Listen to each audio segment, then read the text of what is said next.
நம்ம என்ன வீடியோ பார்க்க போகிறோம் அப்படின்னா, ஆடு வளர்ப்பு தொழிலை ஆரம்பிக்கணும் அப்படின்னு சொல்லிட்டு நிறைய பேருக்கு வந்து ஆசை இருக்கும்.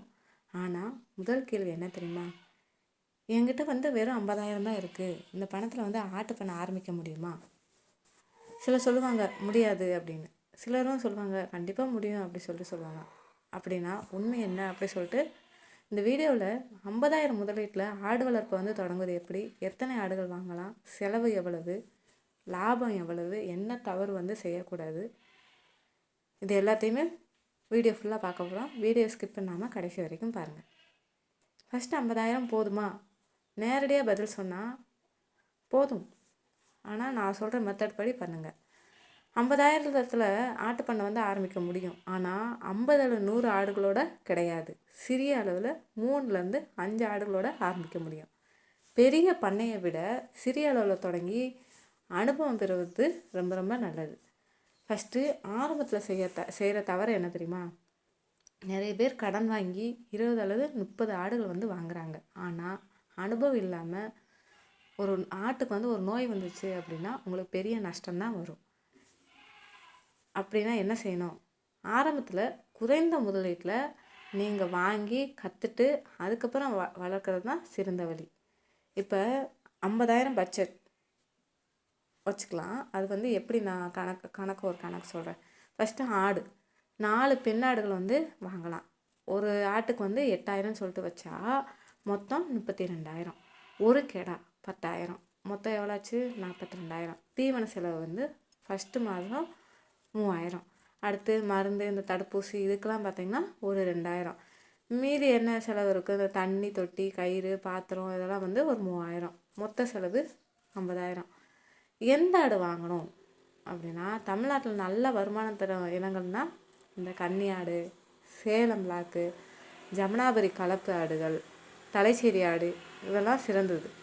ஆனால் என்னன்னா உங்கள் ஏரியாவுக்கு எந்த ஆடுகள் வந்து செட் ஆகுமோ அந்த ஆடு வந்து வாங்கி வளங்க. லோக்கலில் நீங்கள் வந்து என்ன ஆடு வளர்க்குறாங்கன்னு சொல்லிட்டு நீங்கள் தெரிஞ்சு வச்சுக்கோங்க. ஃபஸ்ட்டு கொட்டகை அமைப்பது எப்படின்னு பார்த்துடலாம். ஆரம்பத்தில் வந்து பெரிய கொட்டகை வந்து ரொம்ப தேவையில்லை. வீட்டில் வந்து காலியாக இருக்கும் அந்த இடத்த வச்சு பயன்படுத்திக்கலாம். மூங்கில், மரக்கட்டை, இந்த சீட்டு அதை வச்சு குறைந்த செலவில் வந்து அமைச்சிக்கலாம். முக்கியமாக பார்த்திங்கன்னா மழை வரக்கூடாது, தண்ணி வந்து தேங்கக்கூடாது, கொஞ்சம் மேடாக இருக்கணும். அடுத்து காற்றோட்டம் நாலா பக்கமும் நல்லா இருக்கணும். அடுத்து தீவன திட்டம் பார்த்திங்கன்னா ஆடுகளுக்கு தினமும் பசுந்தீவனம். நீங்கள் மேய்ச்சலுக்கு போகிறீங்கன்னா அதை பற்றி கவலையே கிடையாது. மேய்ச்சலுக்கு போகல அப்படின்னா நீங்கள் தான் தீவனம் வந்து ரெடி பண்ணணும். இப்போ ஆடு வாங்க போகிறீங்கன்னா ஒரு 2 மாதத்துக்கு முன்னாடி தீவனம்லாம் கொஞ்சம் பசுந்தீவனம்லாம் கொஞ்சம் ரெடி பண்ணி வச்சுக்கோங்க. பசுந்தீவனத்தை நீங்கள் உலர் தீவனமாக கூட இது பண்ணி ரெடி பண்ணி வந்து நீங்கள் பயன்படுத்திக்கலாம். அடுத்து மர இலைகள், அகத்திக்குலை, வேப்பிலை, இந்த சுபா புல் இதெல்லாம் வந்து இது பண்ணிக்கலாம். அடுத்து அடர்த்தீவனம் பார்த்திங்கன்னா இந்த மக்காச்சோளம், கடலை புண்ணாக்கு, கோதுமை தவிடு இது எல்லாத்தையுமே சரியான அளவில் கொடுத்தா எடை வந்து வேகமாக கூடும்.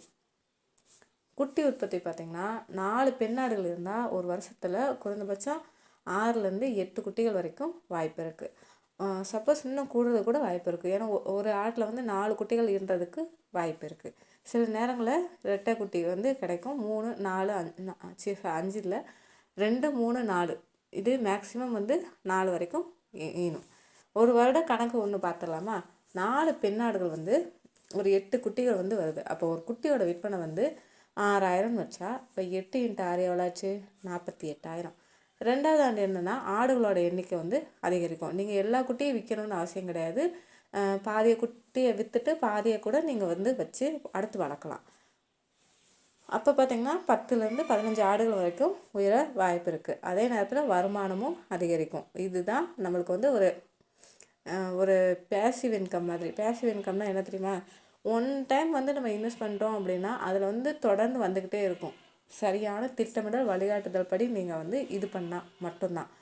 நிறைய பேர் வந்து லாஸ் ஆகிடுச்சு அப்படி சொல்லிட்டு சொல்கிறாங்களே, அவங்களுக்கு வந்து நிறைய தவறுகள் பண்ணியிருப்பாங்க. நீங்களே உங்களுக்குள்ளே கேள்வி கேட்டுக்கோங்க. நிறைய வீடியோஸ் வந்து நான் போட்டிருக்கேன், அதெல்லாம் நீங்கள் பாருங்கள். ஃபஸ்ட்டு லாபத்தை அதிகரிக்கும் ரகசியம் பார்த்துடலாமா? ரகசியம் நம்பர் 1, தடுப்பூசியை தவறாமல் போடணும்.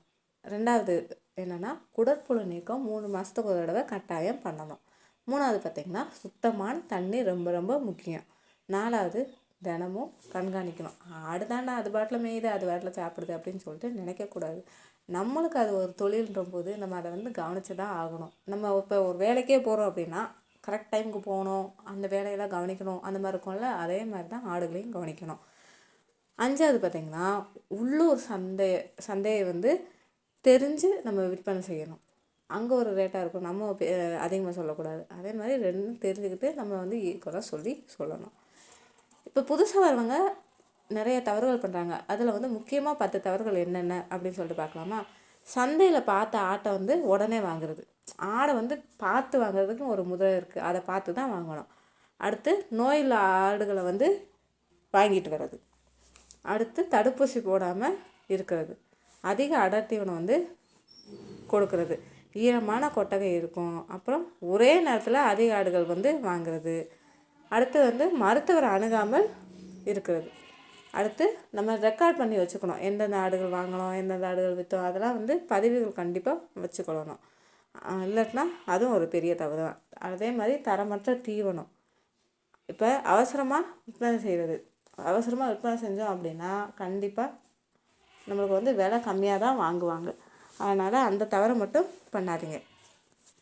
இப்போ 50,000த்தில் வெற்றி பெற என்ன செய்ய வேணும் அப்படின்னா 4 அல்லது 5 ஆடுங்களோட தொடங்கணும். அடுத்து வீட்டில் உள்ள இடத்த வந்து பயன்படுத்துங்க.